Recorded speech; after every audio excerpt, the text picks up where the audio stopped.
Barang rosak, confirm rosak. Baru kita tukar. Kita tak akan main agak-agak. Hai, tik 1 minit hari ni. Okey, hari ni macam selalu saya cakap. Part yang rosak, baru saya tukar. Okay, apa jadi dekat Myvi ni, nampak Myvi kat depan saya ni. Okay, Myvi ni dia datang, dia mengadu, ada macam-macam bunyi lah. So, bila macam tu, biasanya kita akan check dulu secara overall. So, saya dah check lah, banyak part dia rosak. Absorber, multi-absorber, rear end, thyroid end, axle bush, memang ada banyak. Tapi, jangan buat semua. Buat dulu ikut bajet. Macam contoh, hari ni customer ada bajet nak buat ni je dulu. Rear end dengan thyroid end dulu.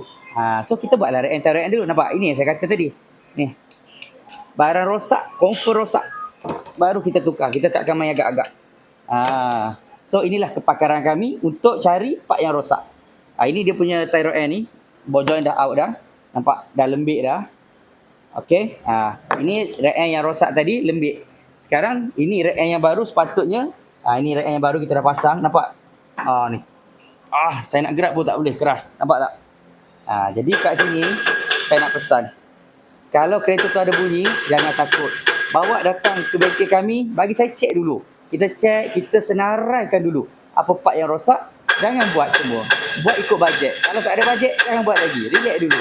Dengan kami, jangan bimbang, jangan takut. Kita tak akan paksa orang buat. So, kalau siapa ada masalah kereta, boleh bawa datang ke Fizi Motorsport. Sampai jumpa. Sampai hari ini, saya